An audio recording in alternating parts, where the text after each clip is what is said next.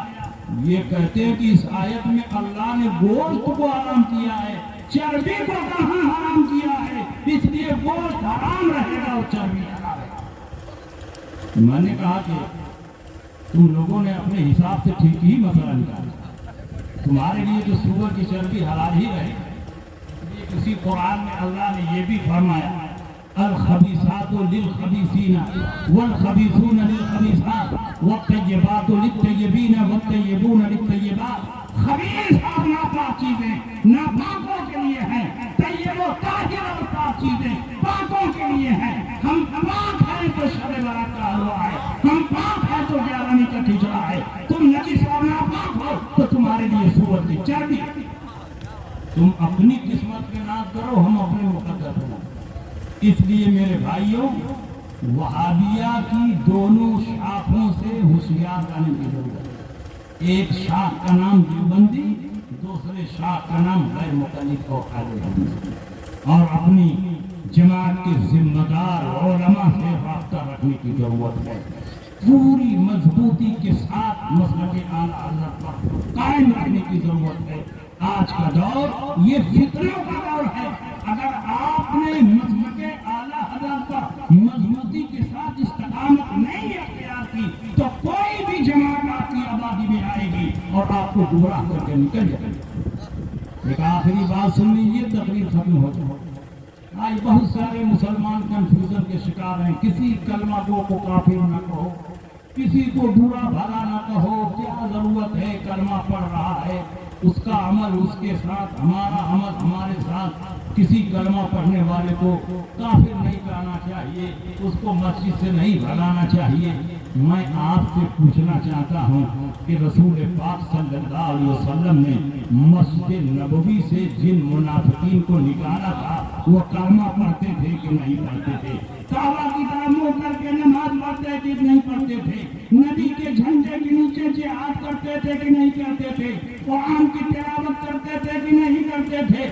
داڑھی ٹوپی رکھتے تھے کہ نہیں رکھتے تھے؟ وہ معمولی امام کے پیچھے نہیں نماز پڑھتے تھے، امام الانبیاء کے پیچھے نماز پڑھتے تھے. لیکن وقت آیا تو اللہ نے وحی کے ذریعے اللہ کے نبی نے یہ اشارہ دے دیا کہ یہ لاکھ نمازیں پڑھے، روزہ رکھے، لیکن ہرگز یہ مسلمان نہیں ہے. کیونکہ وحی کے ذریعے مجھے یہ اطلاع دی جا چکی ہے کہ ان کے دل میں ایمان نہیں ہے بلکہ کفر چھپا ہوا ہے. جس کے دل میں محبت رسول نہ ہو، جس کے دل میں عظمت نبی ہو، لاکھ نمازیں پڑھے، روزہ رکھے، قرآن کی تلاوت کرے، وہ ہرگز مسلمان نہیں. اللہ کے نبی نے نام لے لے کر کے جمعہ کے دن اپنے خطبے میں ان کو پالا، یا فلاں اخرج فإنک منافق، اے فلاں تم بھی نکلو، تم بھی منافق ہو، اے فلاں تم بھی نکلو، تم بھی منافق ہو. اور جب منافقین مسجد نبوی سے نکل کر جا رہے تھے تو بہت سے صحابہ جمعہ پڑھنے کے لیے آ رہے تھے. اب یہ منافقین چہرے پر رومال ڈال کر چہرہ چھپائے ہوئے تبلیغی جماعت کی طرف نکل رہے ہیں کہ کوئی دیکھنا نہیں، کوئی جاننا نہیں. صحابہ نے کہا کیا بات ہے، آج نماز پہلے ہو گئی ہے کیا؟ یہ نمازی کہاں نکل کر کے جا رہے ہیں؟ جب اندر گھسے تب پتا چلا کہ یہ وہ کلمہ پڑھنے والے ہیں جنہوں نے صرف زبان سے کلمہ پڑھا ہے اور نبی کی عظمت کو دل میں تسلیم نہیں کیا ہے. تو اللہ نے وحی کے ذریعے نبی کو مطلع فرما دیا ہے کہ جن کے دل میں عظمت مصطفیٰ نہ ہو، لاکھ نمازیں پڑھے وہ مسلمان نہیں. اسی کو تو اللہ نے فرمایا وَمِنَ النَّاسِ مَن يَقُولُ آمَنَّا بِاللَّهِ وَبِالْيَوْمِ الْآخِرِ وَمَا هُمْ بِمُؤْمِنِينَ. لوگوں میں کچھ لوگ وہ ہیں جو کہتے ہیں آمنا باللہ والیوم الآخر، ہم اللہ پر ایمان لے آئے اور یوم آخرت پر ایمان لے آئے، لیکن حقیقت میں وہ مسلمان نہیں. اس کا مطلب کہ کلمہ پڑھنے کے باوجود بھی کچھ لوگ مسلمان نہیں رہے. اور آگے بڑھی صدیق اکبر کا زمانہ آیا، کچھ لوگوں نے زکات کی فرضیت کا انکار کر دیا، کہا ہم نماز پڑھیں گے، روزہ رکھیں، لیکن زکات نہیں دیں گے۔ حضرت صدیق اکبر نے فرمایا جو نماز اور زکات میں فرق کرے میں اسے جہاد کروں گا۔ جس طرح نماز فرض ہے اور اس فرضیت کا منکر کافر ہے، اسی طرح زکات بھی فرض ہے اور زکات کی فرضیت کا منکر بھی کافر ہے۔ اس لیے اگر نبی کے زمانے میں ایک رسی جس سے اونٹ کا پاؤں باندھا جاتا تھا، اگر وہ رسی دیتے تھے تو جب تک وہ رسی نہیں دے دیں گے اس وقت تک میں ان کا پیچھا نہیں چھوڑوں گا۔ صدیق اکبر نے ان سے جہاد فرمایا۔ میں آپ سے پوچھنا چاہتا ہوں کہ جن منکرین زکات نے زکات کی فرضیت کا انکار کیا تھا، کیا وہ کلمہ نہیں پڑھتے تھے؟ کیا وہ نماز نہیں پڑھتے تھے؟ کیا وہ خانہ کعبہ کا طواف نہیں کرتے تھے؟ کیا وہ قرآن کی تلاوت نہیں کرتے تھے؟ ان تمام چیزوں کو تسلیم کرتے تھے، صرف ایک امر ضروری کا انکار کیا تو اللہ کے نبی نے اور نبی کے خلیفہ نے یہ فتویٰ ثابت فرما دیا کہ یہ ہرگز مسلمان نہیں، اور انہوں نے تو کئی ضروریات دین کا انکار کر دیا ہے۔ نبی کی تعظیم ضروریات دین سے ہے، جو نبی کی توہین کر رہا ہے وہ ضروریات دین کا منکر ہے۔ نبی کے علم کو چوپائے اور پاگلوں سے تشبیہ دینا یہ نبی کی توہین ہے، اس لیے یہ کافر ہیں۔ خاتم النبیین ماننے سے انہوں نے انکار کیا، اور نبی کو خاتم النبیین ماننا یہ بھی ضروریات دین سے ہے، اس لیے یہ کافر و مرتد ہیں۔ ایک دو نہیں، کئی امر ضروری کا انکار کرنے کی وجہ سے یہ کافر و مرتد۔ اس لیے آپ یہ نہ کہیں کہ کسی کلمہ پڑھنے والوں کو برا بھلا نہیں کہنا چاہیے، کسی کلمہ پڑھنے والوں کو مسجد سے نہیں روکنا چاہیے۔ جس کے دل میں ایمان نہ ہو، نبی کی گستاخی اور توہین جو بھی ہو، وہ لاکھ نمازیں پڑھے، روزہ رکھے، ہرگز وہ مسلمان نہیں ہے۔ ایسے ہی لوگوں کے بارے میں قرآن نے فرمایا لا تجد قوما يؤمنون بالله واليوم الآخر يوادون من حاد الله ورسوله ولو كانوا آباءهم أو أبناءهم أو إخوانهم أو عشيرتهم أولئك كتب في قلوبهم الإيمان وأيدهم بروح منه۔ اے نبی آپ نہیں پائیں گے ایسے لوگوں کو جو اللہ پر یوم آخرت پر ایمان رکھتے ہیں وہ اللہ اور رسول کے دشمنوں سے دوستی کر لیں، ایسا نہیں ہو سکتا۔ اگر سے وہ ان کے باپ کیوں نہ ہو، ان کے بیٹے کیوں نہ ہو، ان کے بھائی کیوں نہ ہو، ان کے کنبے اور قبیلے کے کیوں نہ ہو، جو اللہ اور رسول کے دشمنوں سے دوستی نہیں کرتے یہ وہ سچے اور پکے مسلمان ہیں کہ ان کے دلوں میں اللہ نے ایمان کو جمع دیا ہے اور روح القدس کے ذریعے ان کی تائید و حمایت کی ہے۔ اس لیے ایسے ہی لوگ مسلمان ہو سکتے ہیں جو اللہ اور رسول کے دشمنوں سے دوستی نہ کریں۔ اس لیے میرے بھائیوں آپ انہی سے دوستی کرو جو اللہ اور رسول کے چاہنے والے ہیں، جو اللہ اور رسول کی عظمت کے منکر ہیں۔ وہ اپنا بھائی کیوں نہ ہو، اپنا باپ کیوں نہ ہو، اس کو ایسے ہی اپنے درمیان سے دور کر دیں جیسے دودھ سے مکھی نکال کر کے پھینک دیں۔ اس لیے انہی باتوں کے ساتھ میں آپ کے درمیان سے رخصت ہو رہا ہوں۔ آپ پوری مضبوطی کے ساتھ ان باتوں پر عمل کرتے رہیں اور یہ یاد رکھیں کہ جب تک آپ کا مضبوط عقیدہ نہیں ہوگا اس وقت تک آپ کا کوئی عمل رب کی بارگاہ میں مقبول نہیں ہو سکتا ہے۔ عقیدہ بنیاد ہے اور عمل اس کی فرع ہے۔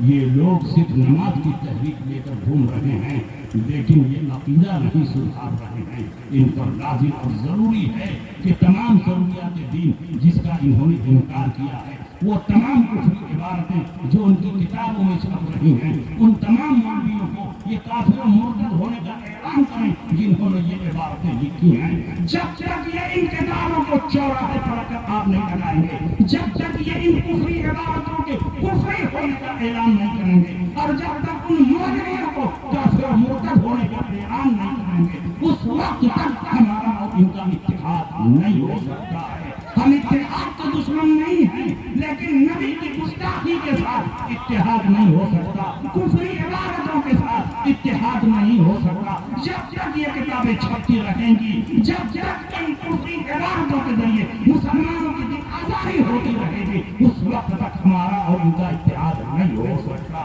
ہم اپنے باپ کے قاتل کو معاف کر سکتے ہیں لیکن رسول پاک کے غدار کو معاف نہیں کر سکتے۔ یہی پیغام تو اعلیٰ